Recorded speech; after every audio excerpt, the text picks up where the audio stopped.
வணக்க மக்களே, welcome to the fences show. Initial நம்ம பார்க்க போகிறது பெர்லின் அப்படின்ற ஸ்பானிஷ் வெப் சீரிஸோட ரிவ்யூ. இந்த சீரிஸ் பார்த்தீங்கன்னா நெட்ஃப்ளிக்ஸ் ஓடிடி ஆப்பில் அவைலபிளாக இருக்குது, தமிழ் டப்பிங்லையுமே அவைலபிளாக இருக்குது. இந்த சீரிஸில் மொத்தமாக 8 எபிசோட்ஸ் இருக்குது. ஒரு எபிசோடுமே கிட்டத்தட்ட ஆவரேஜாக ஒரு 50 மினிட்ஸ் டியூரேஷன் அப்படின்னே சொல்லலாம். ஒரு பெரிய சைஸ் சீரிஸ் தான். இது ஒரு ஸ்பின் ஆஃப் சீரிஸ். அதாவது மணி ஹெய்ஸ்டோட பாப்புலர் கேரக்டரான பெர்லின் அப்படின்ற அந்த கேரக்டருக்கு ஒரு ஸ்பின் ஆஃப் எடுத்திருக்காங்க. இன்ஃபேக்ட் மணி ஹெய்ஸ்ட் பார்த்தவங்களுக்கு நல்லாவே தெரியும், ப்ரொஃபஸருக்கு எந்த அளவுக்கு ஃபேன் பேஸ் இருக்கோ அதுக்கு ஈக்குவலாக வந்து பெர்லினுக்குமே இருக்கு அப்படின்னே சொல்லலாம். நிறைய ரசிகர்கள் வந்து இந்த பெர்லினுக்கு ஒரு ஸ்பின் ஆஃப் வேணும் அப்படின்னு சொல்லிட்டு பெரிய லெவலில் எதிர்பார்த்துட்டு இருந்தாங்க. அந்த ஸ்பின் ஆஃப் ஒரு வழியாக ரிலீஸ் ஆயிடுச்சு. இந்த சீரிஸ் ஆக்சுவலாக அந்த ஹெய்ஸ்ட்டுக்கு முன்னாடி நடக்கிற மாதிரி காட்டியிருப்பாங்க.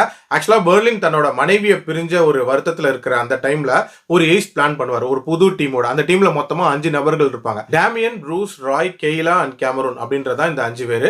இந்த 5 பேருமே பாத்தீங்கன்னா டிஃப்ரெண்டான டேலண்ட்ஸ் இருக்கிறவங்களா காட்டியிருப்பாங்க.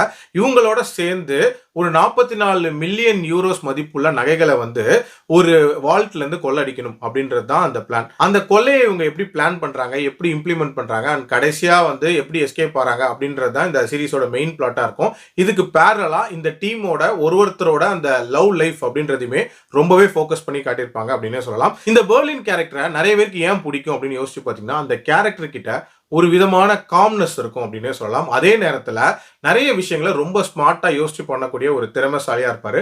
எல்லாத்துக்கும் மேல நிறைய தக் லைஃப் மூமெண்ட் கொடுக்கக்கூடிய நபரா இருப்பாரு. அதாவது நிறைய பிலாசபி பேசிக்கிட்டே இருப்பாரு. இந்த மாதிரி நிறைய விஷயங்களை தான் வந்து இவரோட ஸ்பின் ஆஃப்ல வந்து ரசிகர்கள் எதிர்பார்த்திருப்பாங்க. ஆனா இந்த டீம் முழுக்க முழுக்க அவரோட லவ் லைஃப் அப்படின்ற ஒரு விஷயத்தை மட்டுமே ஃபோக்கஸ் பண்ணி காட்டியிருப்பாங்க. அதாவது அந்த நகையை கொள்ளடிக்கிறத ஃபோக்கஸ் பண்றதை விட அடுத்தவன் பொண்டாட்டியை வந்து எப்படி உஷார் பண்றது அப்படின்ற ஒரு விஷயத்தை தான் இவர் வந்து இந்த கதை முழுக்கவே வந்து பண்ணியிருப்பாரு. ஆக்சுவலா அதுவே மாரலி தப்பான ஒரு விஷயமா இருக்கும். பட் இதை இவங்க வந்து குளோரிஃபை பண்ணி காட்டியிருப்பாங்க, வில்லனிசத்தை குளோரிஃபை பண்றேன்ட்டு. ஸோ அங்கேயே ஒரு விதமான செட்பேக் இந்த சீரீஸ்ல வந்து வந்துருச்சு அப்படின்னே சொல்லுவேன். பட் ஸ்டில் அந்த பிளானிங் போர்ஷன்ஸ் அப்படின்றதெல்லாம் எங்கேஜிங்காக தான் கொண்டு போயிருந்தாங்க அப்படின்னே சொல்லலாம். இன்ஃபேக்ட் இதுல வரக்கூடிய அந்த ஹேஸ்ட் போர்ஷன் அப்படின்றதே கொஞ்ச நேரம் தான் காட்டுவாங்க. பட் அதுவுமே எஃபெக்டிவா காட்டப்பட்டிருக்கும்.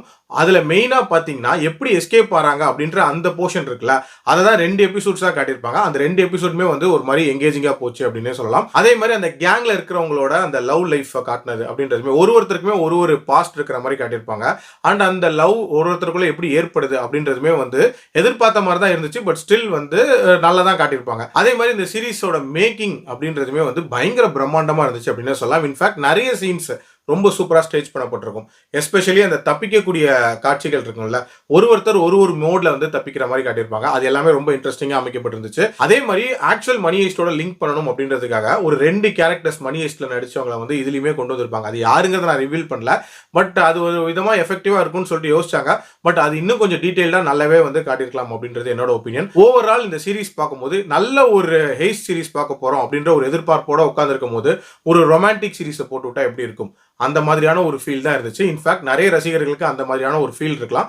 பட் ஸ்டில் இது வந்து ஒரு டீசென்டான ஒரு சீரிஸ் அப்படின்னு தான் நான் சொல்லுவேன். என்னோட ரேட்டிங் இந்த சீரிஸ்க்கு 3/5. இதில் அடல்ட் கண்டென்ட் அப்படின்றது ஏராளம் இருக்கு. ஸோ அதுக்கேற்ற மாதிரி பிளான் பண்ணிக்கோங்க. மீண்டும் அடுத்த விமர்சனத்தில் சந்திக்கிறேன். நன்றி, வணக்கம்.